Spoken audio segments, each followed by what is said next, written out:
많이 덥습니다. 근데 이 무더운 여름이 지나면 시원한 가을이 옵니다. 근데 이 가을에는 열매를 맺죠. 근데 가을에 가서 열매에 대해서 이야기를 해봤자 아무 소용이 없습니다.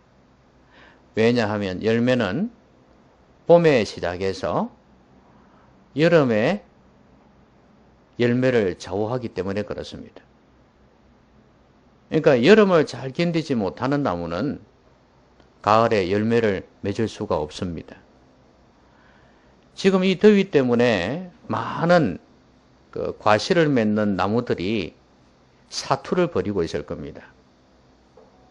꼭 아이를 가진 엄마가 아이를 무사히 낳기 위해서 영양이나 운동이나 마음이나 여러 면에서 태교를 하지 않습니까? 조심을 하고. 그래서 이 아이를 낳기 위해서 몸부림치는 것처럼 정상적이고 바른 아이를 낳기 위해서 그렇게 몸부림치듯이 이 나무들도 이 무더위에 사투를 벌이고 있어요. 아마 본능일 겁니다. 나의 그 종자를 통해서 계속해서 또 후손, 나무가 후손이 있겠습니까만은 그래도 또 후손을 계속해서 만들기 위해서 본능이 그렇습니다. 자기에게 맺혀 있는 그 조그만 열매, 이것을 지키기 위해서 안간힘을 벌이고 있을 겁니다. 밑에서는 물을 빨아 올리고 양분을 흡수하고 강압성을 조절해 가면서 그렇게 사투를 벌일 겁니다. 그래야 가을에 열매를 맺을 수 있기 때문에 그렇습니다. 근데 유실수가 이 열매를 맺지 못한다면 아무 소용이 없죠. 그냥 눈으로 바라보는 관상용은 열매가 없어도 괜찮아요. 근데 반드시 열매를 얻어야 되는 그 나무는 열매를 맺지 아니하면 아무짝에도 소용이 없어요. 오히려 주인의 미움만 받습니다. 꽃보다 할배, 꽃보다 해가지고 시리즈가 많이 나오죠. 근데 꽃보다 열매입니다. 왜 꽃보다 열매가 중요하냐 하면 꽃은 필 때는 참 아름답습니다. 그런데 지고 나면 더러워요. 옛날에 영상으로 한번 자강천에 있던 그 철쭉을 보여드린 적이 있는데 필 때는 그렇게 아름답잖아요. 그런데 그 시드 모습을 제가 동영상을 한번 찍어서 보여드렸는데 사진으로 얼마나 지저분한지 더러운지 추한지를 몰라요. 그러니까 꽃이란 것은 시들고 떨어지면 그만인 겁니다. 근데 열매는요 지속적으로 사람에게 기쁨을 줍니다. 우리가 하나님 앞에서 살아갈 때 우리 모두는 열매를 맺어야 될 존재들입니다. 하나님 앞에서 열매를 맺지 못하면 나중에 하나님 앞에서 책망을 받아요. 열매 맺는 인생이 되어야 되지 않겠습니까? 우리는 이 무더위에 열매 맺기 위해서 사투를 벌이는 식물들처럼 우리도 영혼의 열매를 위해서 우리의 삶의 열매를 위해서 사투를 벌여야 된다는 거예요. 좋은 열매를 맺어야 된다는 거예요. 오늘 본문에 보니까 이 열매에 대해서 말씀을 하고 있습니다. 우리의 삶에는 어떤 열매가 맺힐까요? 여기에서 분명히 이런 말씀을 하셨지 않습니까?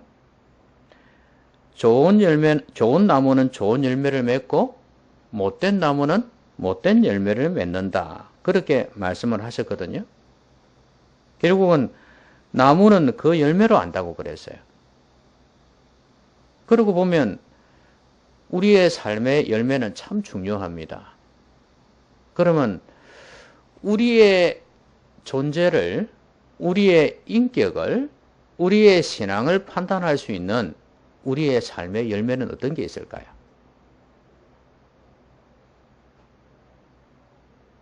네? 우리의 삶의 열매는 어떤 게 있을까요? 일단 열매는 어때요? 밖으로 나오는 거죠. 그렇죠? 겨울에 나무가 항상 한 가지만 있다가 봄이 되면서 싹이 나고 그다음에 꽃이 피고 물론 무화과는 꽃이 없지만 꽃이 피고 그다음에 이제 열매를 맺어 가잖아요. 그렇죠? 이런 과정을 거쳐서 이제 열매가 밖으로 나오잖아요. 원래는 없었는데. 그렇죠? 이게 쫙 밖으로 나온단 말이에요. 그러면 우리의 열매도 마찬가지 아니겠어요? 우리 안에서 우리 밖으로 나오는 것이란 말이에요. 이게 열매입니다. 자, 더우니까 잠도 안 오죠? 그죠? 더우니까 졸음 안 오죠? 여름이 참 좋습니다.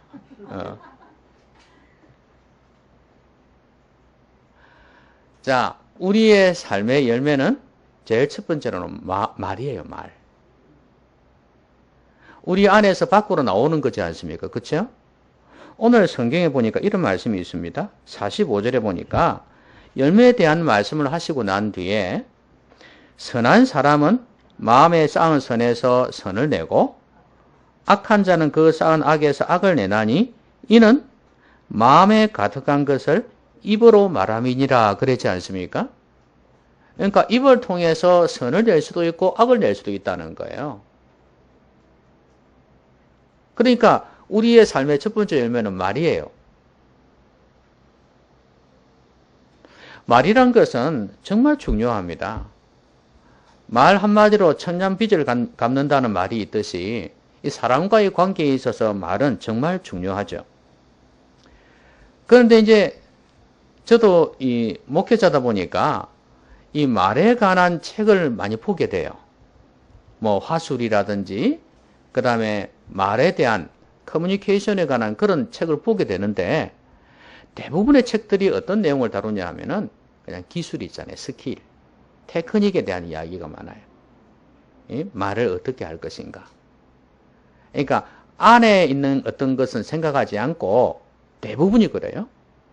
이런 사람 만날 때 이렇게 이야기하고 저런 사람 만날 때 저렇게 이야기하고 장소에 따라서 말을 다르게 하고 그렇게 어떤 다른 사람의 말을 경청하는 것도 요즘 또 유행하잖아요. 경청하는 거 이런 거 아주 테크닉 있지 않습니까? 이런 걸 많이 다루어요. 근데 작년에 제가 아주 마음에 드는 책 하나를 보게 되었습니다. 그게 뭐냐면 말그릇이라는 책이에요. 말그릇. 그게 뭐냐면 말을 담아내는 그릇이 이제 우리 사람인데 결국에는 거기에서 말하는 건 뭐냐면 우리 안에 인격이 바로 서 있지 아니하면 말도 바른 말이 나올 수 없다는 그런 내용이에요. 그래서 그 책은 우리 안에 내면 세계에 대해서 많이 다뤄놓은 책입니다. 상당히 마음에 들었습니다. 아, 이 사람은 제대로 봤구나. 이 사람이 신앙인인지 아닌지는 몰라요. 일반서적이니까. 그런데도 그런 내용을 다룬 걸 보면서 참 존경스러웠습니다. 아, 말은 내면에서 밖으로 나오는 거구나. 역시 우리의 삶의 열매구나. 오늘 성경 이 구절 그대로 아니겠어요? 이 말은 너무나 중요합니다. 모든 그 관계는 말투에서 시작된다는 말이 있지 않습니까? 말투. 제가 지난 시간에 예쁜 말 하는 여자에 대해서 말씀드린 적이 있죠. 어머니이자 아내들에게, 아내인 여성들에게 강연한 내용을 제가 인용한 적이 있습니다.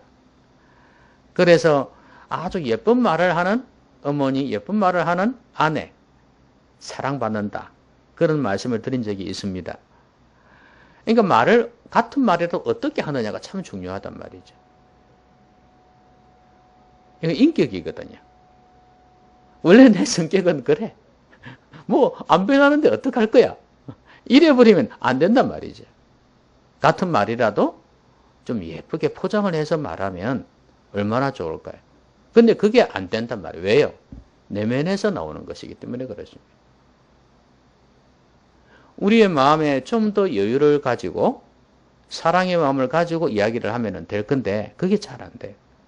물론 화가 나면은 뭐, 그 고운 사람이 아무도 없죠. 하나면은 다 그냥 소리가 높아집니다. 어쩔 수가 없어요. 근데 평소에도 그러면, 물론 화가 날 때도 잘 다스리는 게 필요해요. 근데 평소에는 더더욱 중요하죠. 그런데 이 습관이 되어져 버려요. 그래서 사람이 어떤 마음을 갖냐면, 나는 이렇게 해도 괜찮다고 생각하면 계속해서 그런 방식으로 나갑니다. 여러분, 만약에 조직폭력배가 칼을 들고 서 있습니다. 그런데 옆에서 다른 사람을 찔러서 죽였습니다. 그 다음에 나보고 협박을 합니다. 여러분, 그 앞에서 이놈하고 덤벼들 수 있겠습니까?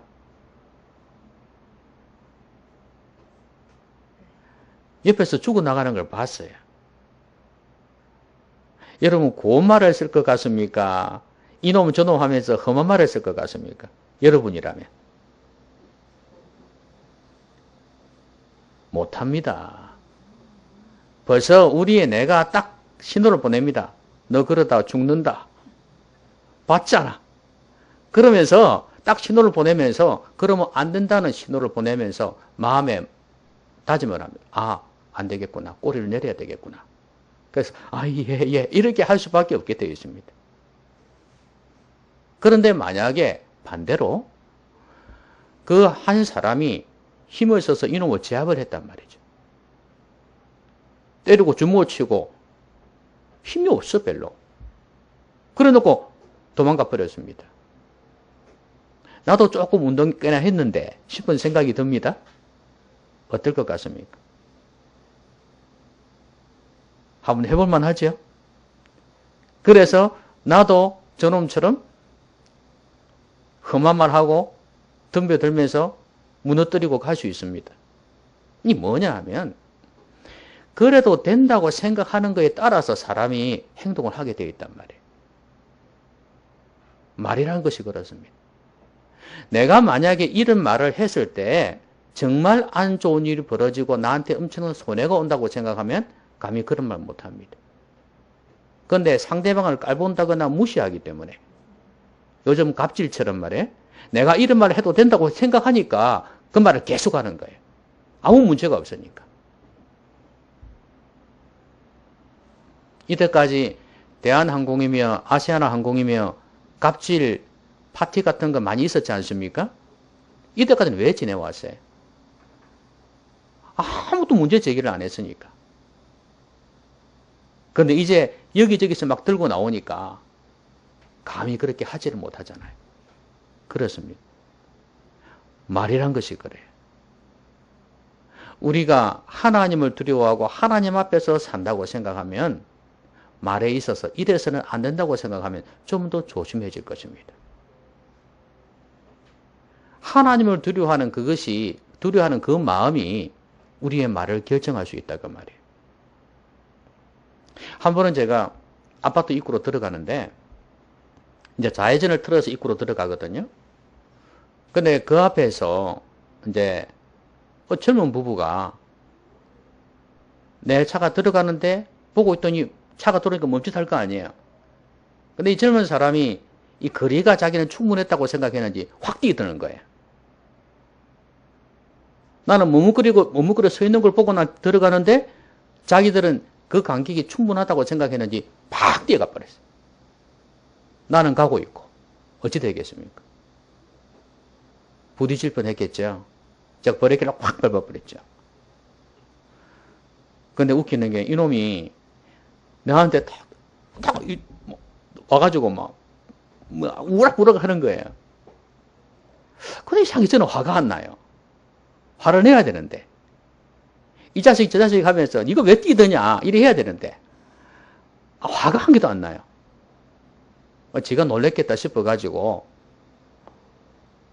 그래서 아니 왜 뛰더냐고 왜 자꾸 오냐고 야단이야 막 아씨 이러면서 막 그러는 거예요. 저면서 한 30대 후반 정도 돼 보이는데 부부인데 남자가 그러는 거예요. 이상하게 차분해져요. 차분해요. 왜 사람 지나가는데 들어오냐, 이거예요. 뛰더니까 내가 바리길을 밟았지. 응? 내가 가는데 뛰더니까 밟았지. 그러니까 자기도 가만히 생각해 보더니 그 말이 맞는 것 같거든. 근데 인정은 안 하고, 아니, 엑셀레이터를 밟았단 말이야? 이러는 거야. 정신이 있다, 이 사람이. 브레이크를 밟았지. 그러니까.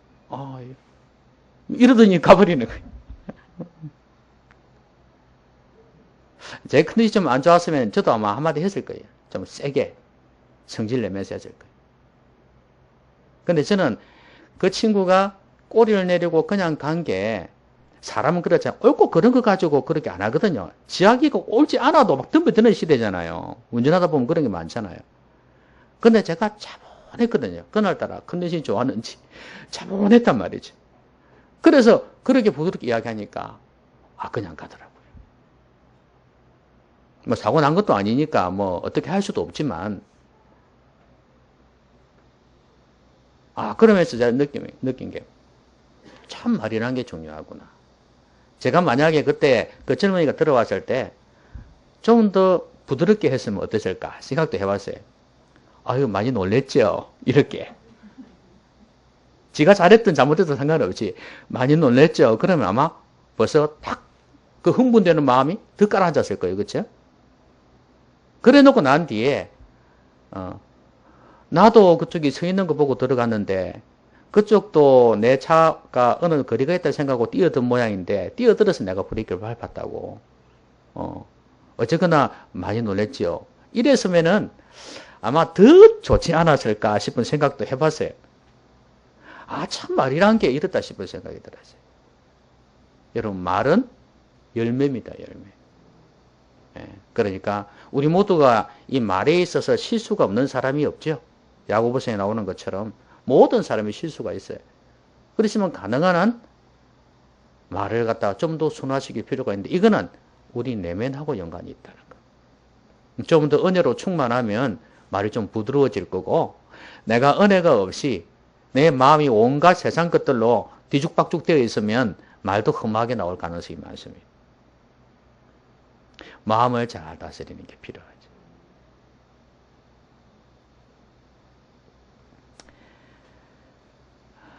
그 다음에 두 번째 열매가 뭐냐 하면요. 그게 46절에 연결되거든요, 이게. 원래 이게 그 반석 위에 집을 지은 거, 모래 위에 집을 지은 거, 그 본문하고 연관이 있는 내용이죠. 그렇죠? 그런데 이 내용을 보면 너희는 나를 불러 주여 주여 하면서도 어찌하여 내가 말하는 것을 행하지 아니하느냐 그랬죠. 지금 위에서 계속 연결되고 있는 겁니다. 원래 성경에는 구절이 없죠. 후손들이 후세에 그냥 읽기 쉽게끔 구절을 붙인 것 뿐이에요. 원래 성경에는 구절이 없습니다. 그러니까 이렇게 쭉 연결이 되어 있다고 보시면 돼요. 그러면서 47절 이하에 계속 나오는 게 뭐냐면 행함이에요. 내 말을 듣고 행하는 자는 누구와 같은 것. 이걸 보인다고 말씀하셨어요. 그게 이제 예를 들었죠. 집과 같다는 거죠. 반석 위에 집을 지은 것과 같다. 그러니까 비가 오고 바람이 불고 이래도 홍수가 나도 무너지지 아니한다는 거고, 그 다음에 행함이 없는 사람은, 여기는 흙이라고 표현되어 있죠. 흙 위에 지은 사람과 같다. 탕류가 부딪힘에 무너짐이 심하다. 이렇게 말씀하고 있어요. 그럼 여기서 강조하는 게 뭐예요?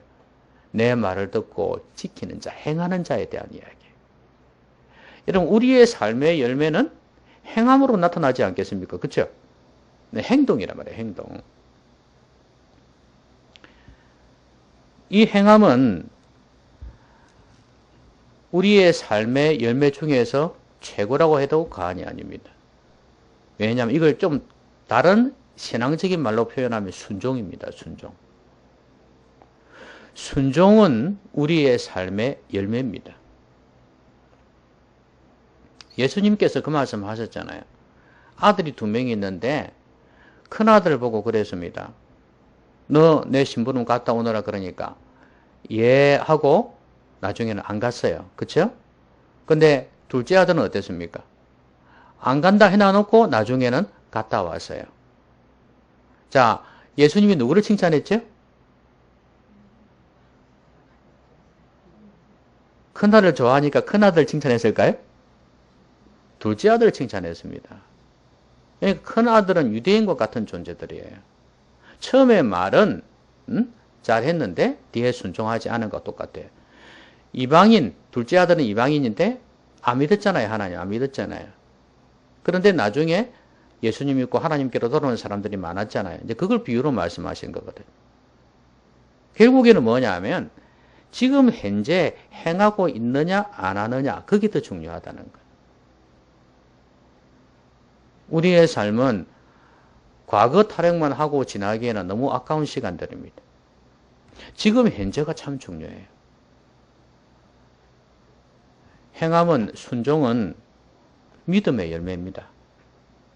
믿음 없이는 순종할 수 없거든요. 그래서 주님께서 오늘 이 말씀을 마지막에 두신 이유는 열매에 있어서 행함만큼 중요한 게 없다고 생각하셨기 때문입니다.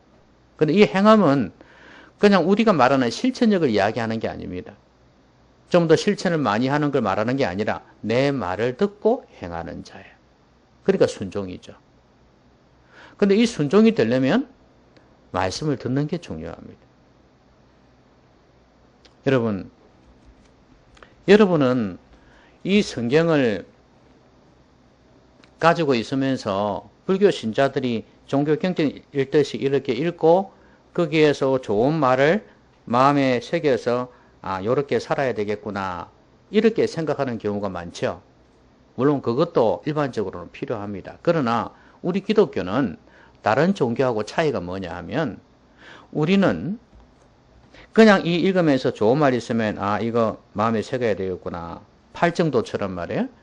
바른 눈을 가지고 바른 마음을 가지고 살아야 되겠구나 이렇게 생각하며 하는 종교가 아닙니다. 우리는 성경을 묵상하면서 말씀을 들으면서 하나님께서 지금 나에게 주시는 말씀이 뭔가를 찾는 것입니다. 이게 다른 거예요. 하나님은 지금도 말씀하고 계시는 하나님입니다. 성경에서 가르치는 게 그것입니다. 우리가 믿는 것이 그것입니다. 하나님은 지금도 말씀하신다. 하나님의 백성에게 말씀하시고 인도하시는 분이라는 거예요. 근데 이게 안 되면 순종이 안 되는 거 아니에요? 그렇죠? 여러분이 예를 들어서 이 성경을 읽다가 그냥 기도하니까 응답을 받네? 나도 기도 좀 해볼까? 이런 마음을 가진다거나 인색한 마음으로 헌금을 드리지 말아라? 이제는 즐겁게 드려야 되겠구나? 여러분 이렇게 되는 이런 것은요 종교생활입니다. 그러나 내가 그 말씀을 보면서 하나님께서 나에게 기도에 대해서 깨우쳐 주시면서 너 기도생활 그래서는 안 된다. 정말 하나님 앞에 깨어서 기도해야 된다는 하나님의 메시지를 들었단 말이에요. 그게 바로 하나님의 말씀이 하나님의 음성이에요. 그걸 듣고 내가 고쳐야 되겠구나. 하나님 제가 기도하겠습니다. 해서 기도하는 거는 이건 순종이에요.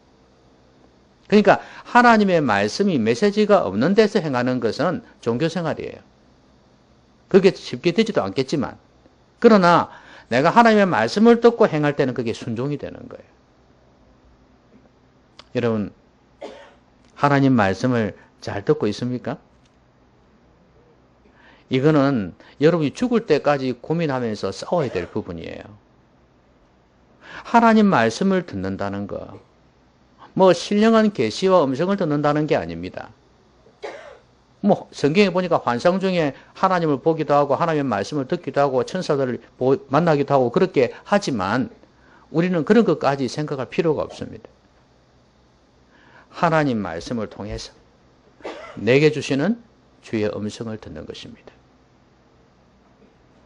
저는 여러분들이 설교 시간만이라도 제대로 하나님의 메시지를 들을 수 있었으면 좋겠어요. 오늘 이 말씀을 통해서 하나님께서 나에게 뭘 말씀하시려고 하실까? 목사님은 내 상황을 안다고 해도 별 제대로 알겠어? 그러니까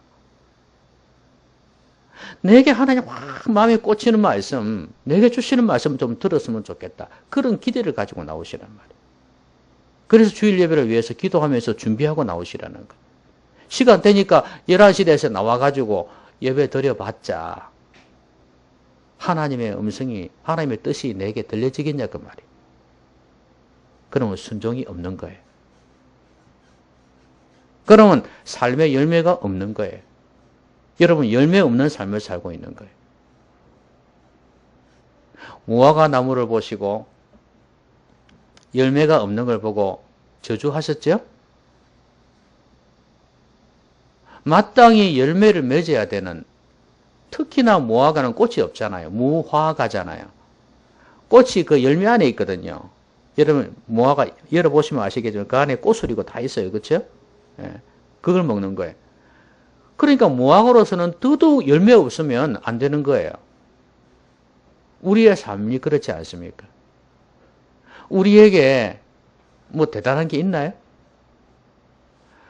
이 열매 없이는 우리 삶에 의미가 없습니다. 우리한테 뭐 선한 게 있다고?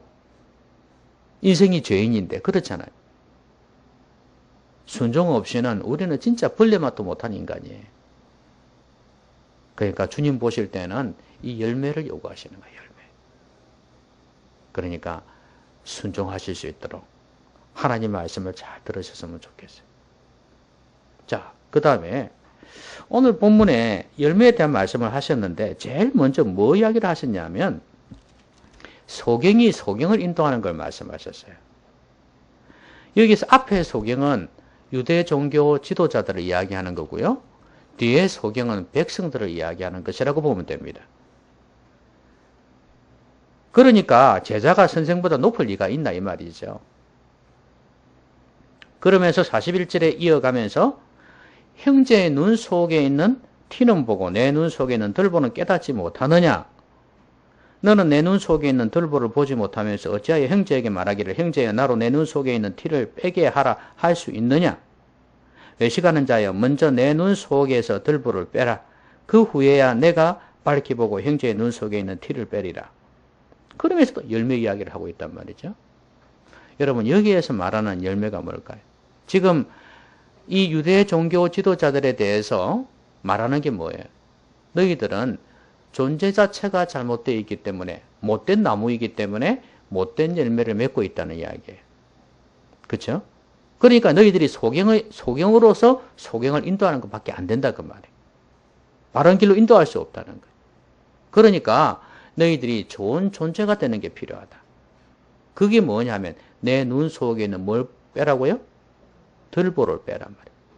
여러분 들보가 뭡니까? 예? 들보가 뭡니까? 문에 있는 그 기둥 같은 그런 거죠. 예? 받치고 있는 거 밑에 그 대들보. 근데 그 받치는 그 티끌이면 억수로 크잖아요. 그러면 내 눈에 들보를 빼라는 것은 무슨 의미겠어요? 너에게는 더 큰 게 있다 이 말이죠. 좀 그걸 갖다 눈에 티를 갖다 죄로 보시면 돼요. 죄. 그러니까 영혼의 죄라고 보시면 됩니다. 삶의 죄. 죄가 너는 더 크다는 거예요. 근데 그걸 해결하지 못하고서 그러니까 너의 존재 자체가 하나님 앞에서 죄 짓는 존재인데 예수님을 믿고 회개하고 돌아오지 않는 이상은 너희들은 절대로 소경으로서 소경을 인도할 수가 없다는 이야기예요. 그럼 여기서 말하는 열매는 뭘까요? 여러 사람을 바른 길로 인도하는 것입니다. 이 열매인데 이걸 하려면 제일 중요한 건 뭐냐면 마음을 정결하게 하는 거. 다른 말로 이야기하면 존재 자체를 거룩한 존재로 만드는 거. 예수 그리스도를 믿고 죄의 문제, 우리 눈에 들보를 해결하는 거. 이게 먼저 중요하다는 거예요. 이거 안 되면 다른 사람을 바른 길로 인도할 수가 없다는 거예요. 여러분 결국엔 말을 하는 것이나 행동, 순종하는 것이나 다른 사람을 옳은 대로 돌아오게 하는 것이나 제일 핵심이 뭐예요? 결국은 내 존재예요. 내가 어떤 존재이냐 하는 게 참 중요합니다. 내 눈에 들보 해결하는 것부터 해야 됩니다. 회개예요, 회개. 내 죄 문제 해결하지 못하고서는 다른 사람의 죄 문제 해결 못합니다. 작은 죄조차도 해결 못합니다. 그래서 내가 하나님 앞에서 내 눈에 들보부터 빼야 됩니다.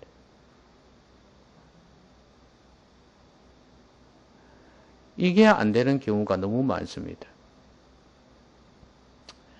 아무리 다른 사람에게 이래라 저래라 해도, 가족들에게 이래라 저래라 해도 제일 중요한 건 내가 행동으로 변화를 보이는 그것만큼 큰 영향력은 없습니다.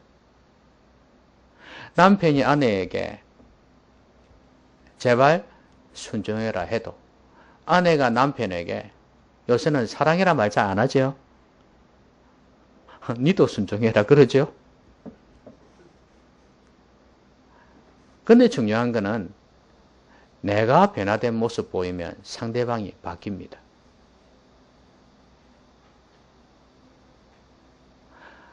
아이하고 부모의 관계도 마찬가지예요. 부모가 바뀌면 아이들이 바뀝니다.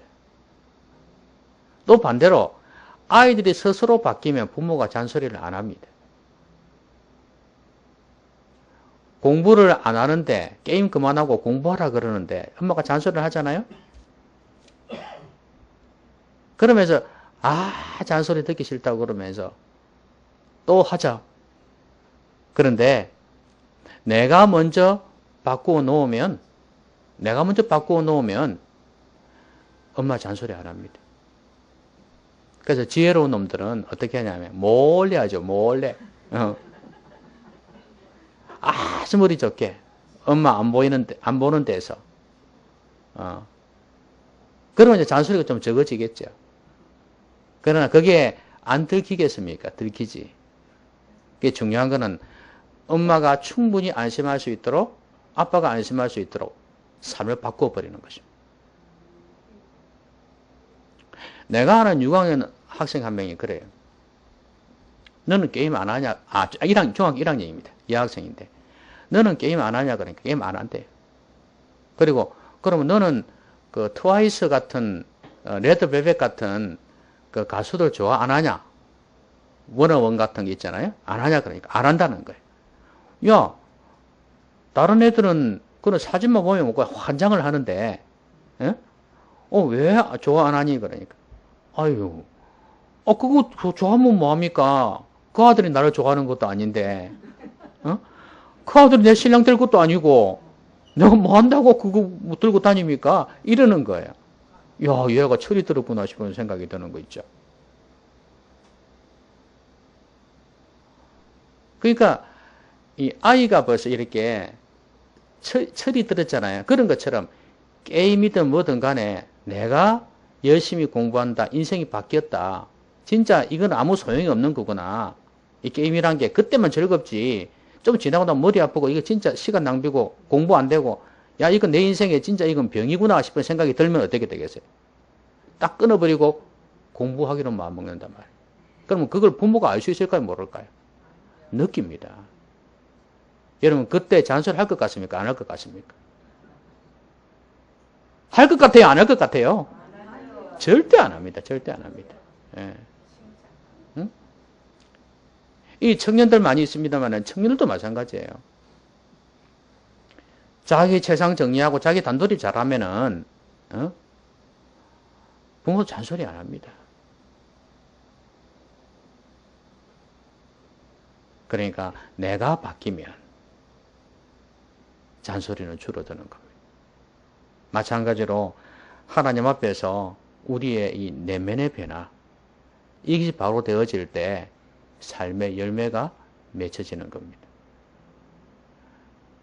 마음을 거룩하게 하고 죄 문제를 해결할 때, 내 자신이 변할 때, 그때는 다른 사람들을 변화시킬 수 있는, 그러니까 삶의 열매죠 하나의 그런 열매가 맺혀진다는 거예요. 여러분 생각해 보세요. 나로 인해서 다른 죄인이 죽게로 돌아온다거나, 이건 전도죠. 그 다음에 부족한 자가 자녀같이 부족한 자가 이렇게 바뀔 수 있다는 거, 이거 얼마나 좋은 삶의 열매입니까? 그렇죠? 예, 말 하나 행동 하나도 좋은 열매지만 사람을 바꿀 수 있다는 거, 그렇죠? 이거는 정말 멋있는 열매 아닙니까? 그래서 심지어 성경에서는 열매를 두고 전도의 열매, 영혼의 열매를 많이 비유하잖아요. 그죠? 그래서 영혼을 구원하는 일, 영혼을 바꾸는 일, 이게 삶의 열매다. 저는 여러분들이 그런 거룩한 영향력을 다른 사람들에게 미칠 수 있었으면 좋겠습니다. 말씀 맺겠습니다. 우리도 이 여름에 더위하고 싸울 게 아니라 우리의 삶의 열매를 놓고 싸워야 합니다. 이제 우리는 1년의 여름을 지나고 있습니다만 우리 인생으로 보면은 각 사람마다 다르겠죠. 다르겠지만 우리 인생의 마지막에 열매가 맺힐 겁니다. 그때는 꼭 가을이 아니라도 겨울에 열매를 맺을 수 있을 겁니다. 인생의 겨울에. 그러려면 여름, 가을을 거치는 우리 모두가, 좀 젊은 사람은 여름을 거치고 있을 거고 또 좀 나이 든 사람들은 가을을 거치고 있을 겁니다. 열매를 맺기 위해서 분투해야 됩니다. 싸워야 돼요.